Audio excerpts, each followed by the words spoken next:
Le président de la République supervise depuis la commune d'El Aria, dans la wilaya du Trarza, l'inauguration du projet d'extension et de développement de l'Institut national de santé publique.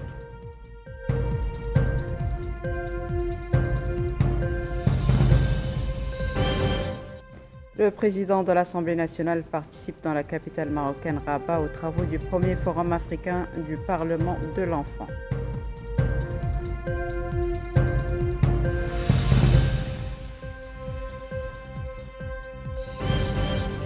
Le ministre de l'Intérieur exhorte lors de sa rencontre avec les Walis à la mise en œuvre des orientations du président de la République concernant le renforcement du système éducatif et des services publics ainsi que la préservation de l'autorité de l'État.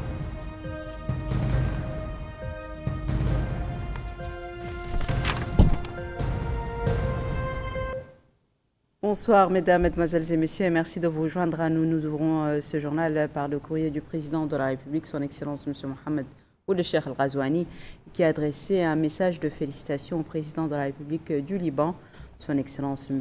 Joseph Aoun, à l'occasion de la célébration de la fête nationale de son pays.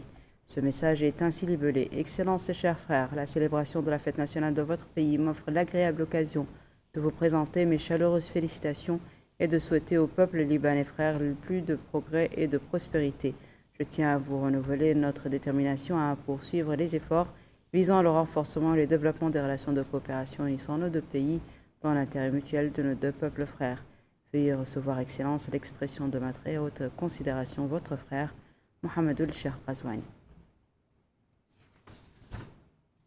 Et dans le prolongement des engagements présidentiels, nous revenons maintenant sur l'une des grandes inaugurations du jour consacrée au secteur de la santé. Le président de la République, M. Mohamed Ould Cheikh Ghazouani, a supervisé aujourd'hui, depuis la commune d'El Aria, dans la wilaya du Trarza, l'inauguration du projet d'extension et de développement de l'Institut national de santé publique. La création de ce pôle avancé de recherche et de laboratoire s'inscrit dans le cadre de la concrétisation de la vision globale de son Excellence le Président de la République visant à moderniser le système de santé dans notre pays et à renforcer les capacités nationales en matière de recherche, de diagnostic et de surveillance épidémiologique. C'est un compte rendu de Bouakar Baïdaba. Après avoir coupé le traditionnel ruban symbolique aux couleurs nationales et dévoilé la plaque commémorative, le président de la République, M. Mohamed Ould Cheikh Ghazouani, a été édifié sur les différentes composantes de l'Institut national de recherche en santé publique implanté dans la commune d'El Aria, relevant de la Muqata de Ouedneg au Trarza. La création de cet institut de recherche et de laboratoire de pointe s'inscrit dans le cadre de la mise en œuvre de la vision globale du président de la République, visant à moderniser le système de santé de notre pays. Autre objectif, développer les capacités nationales en matière de recherche, diagnostic et surveillance épidémiologique. Cet institut de recherche apportera des solutions efficaces pour le dépistage précoce des maladies, améliorera la sécurité de l'eau et des aliments et soutiendra la lutte contre les épidémies. 4 allocutions ont été prononcées à cette occasion. Ainsi, le ministre de la Santé, Mohamed Mahmoud Ould Mahmoud, a déclaré que cette importante réalisation est au cœur de la mise en œuvre de la vision stratégique du président de la République, qui vise à établir les fondements d'une souveraineté sanitaire durable et capable de protéger le citoyen. Il a indiqué que la création de cet institut renforcera le système de surveillance et améliorera les capacités d'intervention précoce et d'anticipation des risques sanitaires. Le ministre de la Santé a remercié la République populaire de Chine qui a construit et équipé cet établissement de santé moderne dans le cadre d'un partenariat dynamique. Justement, l'ambassadeur de Chine en Mauritanie, son Excellence, M. Tang Zhongdang, a déclaré que l'inauguration de l'Institut national de recherche en santé publique, construit avec l'aide de la Chine, est le fruit de la coopération constructive entre les deux pays. Et il a précisé que ce nouvel institut constitue la dernière réalisation en date dans la mise en œuvre de l'accord conclu par les dirigeants des deux pays visant à approfondir la coopération bilatérale. Autre allocution, c'est celle prononcée par le président de la région du Trarza, Mohamed Ould Cheikh, qui a déclaré que la création de l'Institut national de recherche en santé publique reflète clairement la volonté du président de la République de développer le secteur de la santé et promouvoir la recherche scientifique dans le pays. Il a salué le choix de la wilaya du Trarza d'abriter ce grand établissement. Le maire de la commune d'El Aria, Saleh Kourbena, a lui aussi déclaré que cet établissement de santé est un atout national et un pilier fondamental du système de santé et une étape importante dans le renforcement des capacités du pays dans le domaine de la recherche, du diagnostic et du traitement des épidémies. L'Institut national de recherche en santé publique dispose de 162 unités, dont 40 laboratoires de biosécurité de niveau 1, 4 laboratoires de niveau 2 et un laboratoire de niveau 3, le premier du genre dans le pays et l'un des rares établissements spécialisés de la sous-région.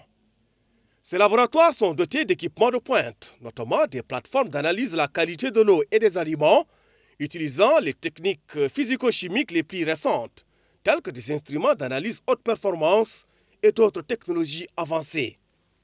Ahmed Berra, conseiller à l'Institut national de recherche en santé publique, explique que ces laboratoires disposent de plateformes spécialisées pour le diagnostic des maladies infectieuses, incluant différents types d'appareils PCR, des appareils d'électrophorèse, de protéines, des analyseurs biochimiques de spectromètres, des lecteurs ELISA et des microscopes spécialisés en analyse bactériologique et parasitologique.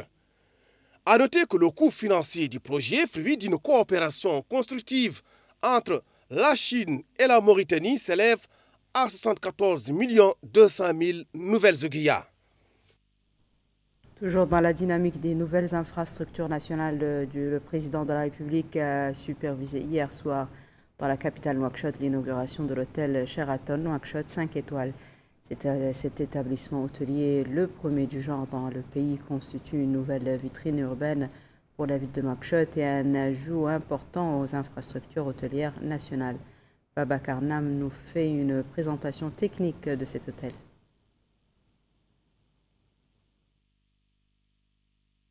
L'hôtel, qui créera plus de 260 emplois directs, se compose d'un rez-de-chaussée et de 6 étages, abritant 164 chambres, 34 suites de luxe et 2 suites présidentielles. Cet établissement hôtelier, qui apportera une touche architecturale distinctive au centre-ville,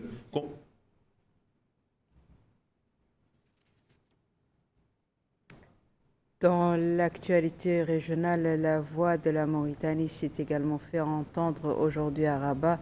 C'était au cours du premier forum africain du Parlement de l'enfant qui a débuté ses activités aujourd'hui dans la capitale marocaine sous le thème « La participation des enfants au développement de l'Afrique ». Une délégation parlementaire de haut niveau présidée par le président de l'Assemblée nationale y prend part. Le compte rendu avec Aminata Khan.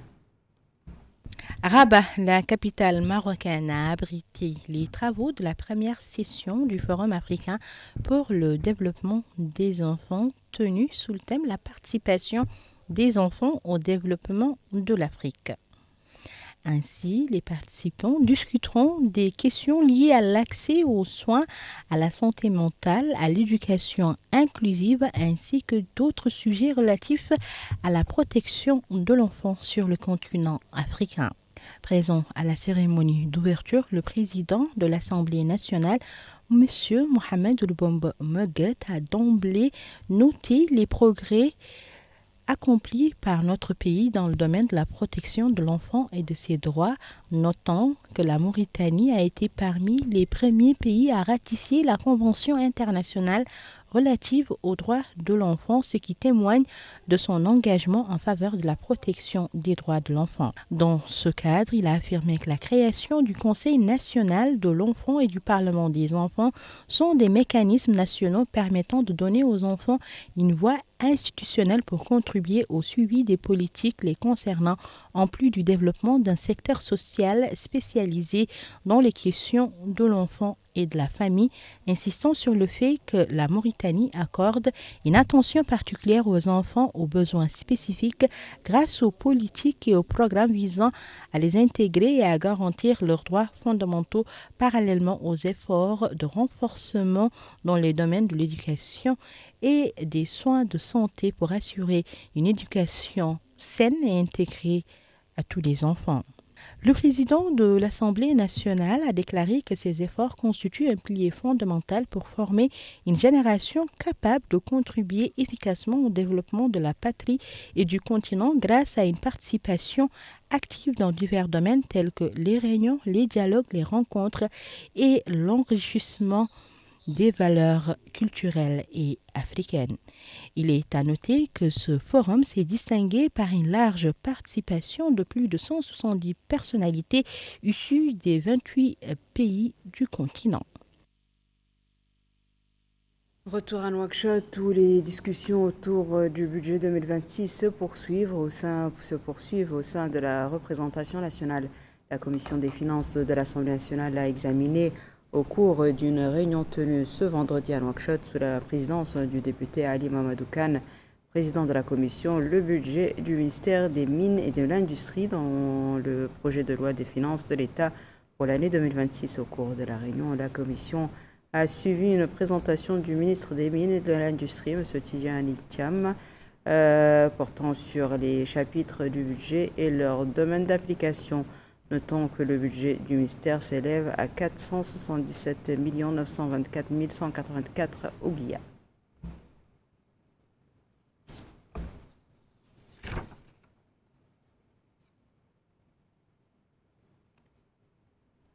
Et sur le plan diplomatique, une célébration a marqué la soirée d'hier à Nouakchott. Il s'agit de celle organisée par l'ambassade du Sultanat d'Oman à l'occasion de la fête nationale du Sultanat d'Oman.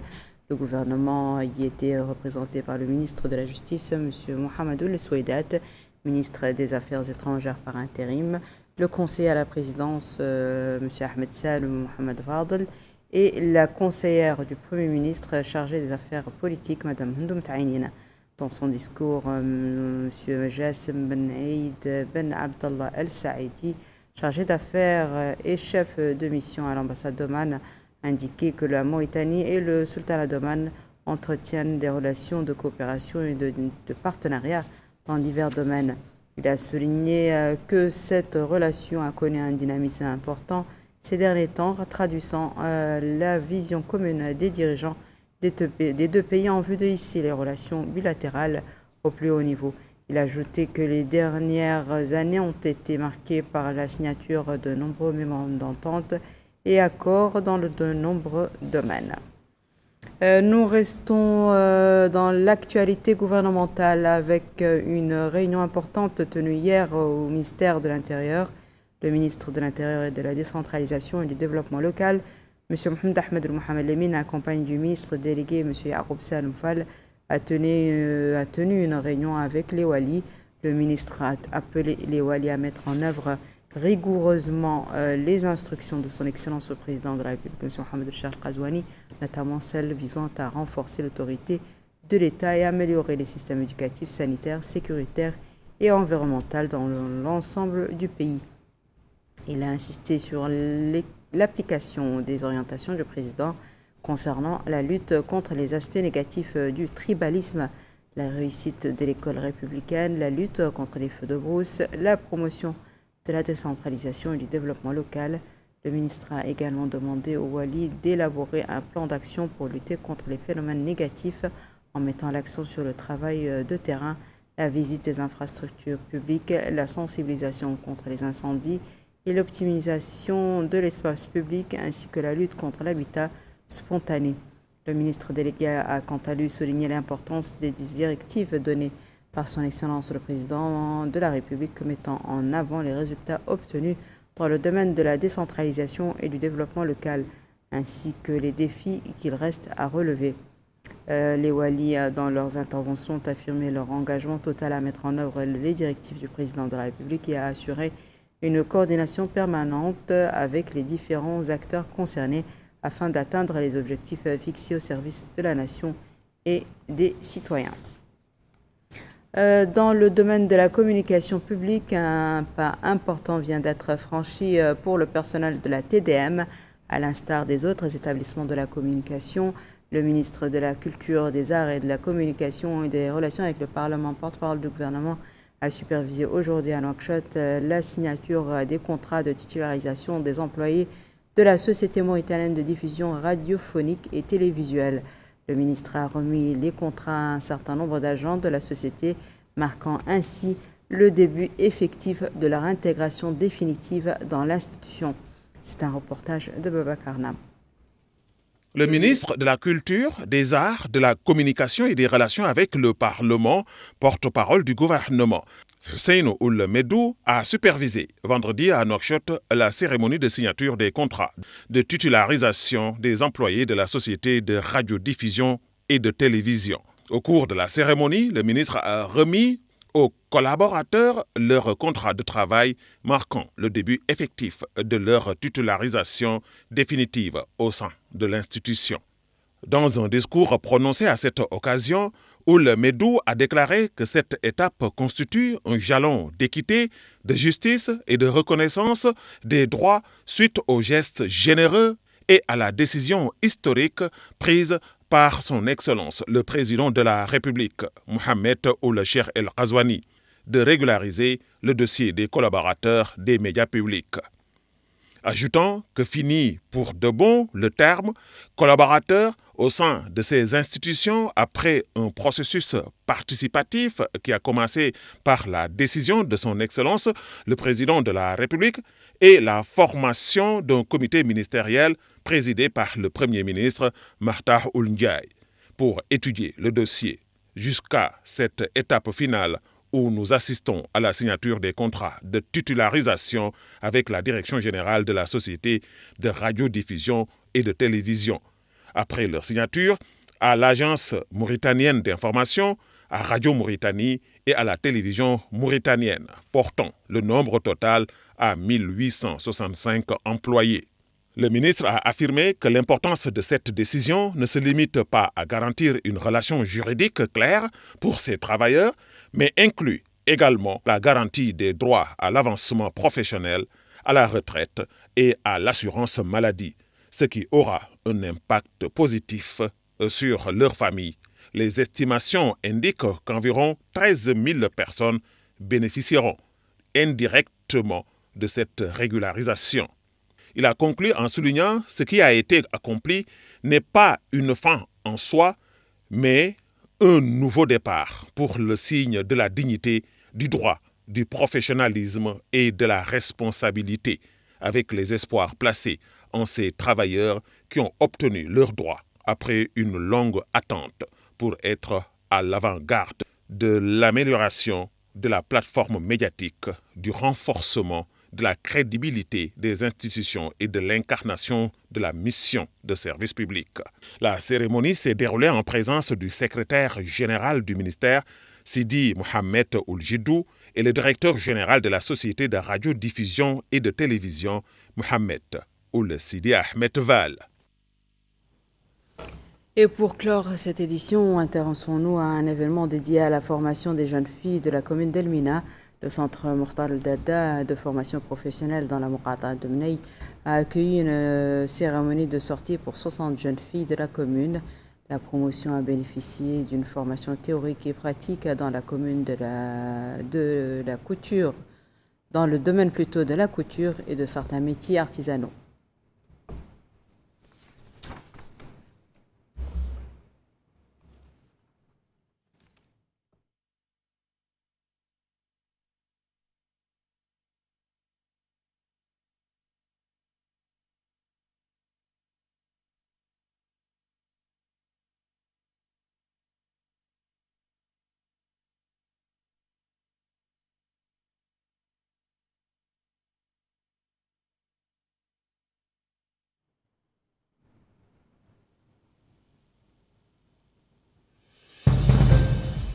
Le président de la République supervise dans la commune de l'Aria, dans la wilaya du Trarza, l'inauguration du projet d'extension et de développement de l'Institut national de santé publique.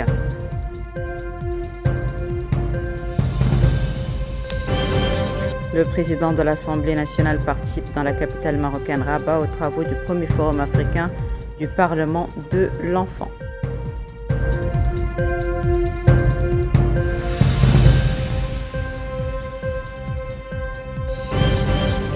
Le ministre de l'Intérieur exhorte lors de sa rencontre avec les Walis à la mise en œuvre des orientations du président de la République concernant le renforcement du système éducatif et des services publics ainsi que la préservation de l'autorité de l'État.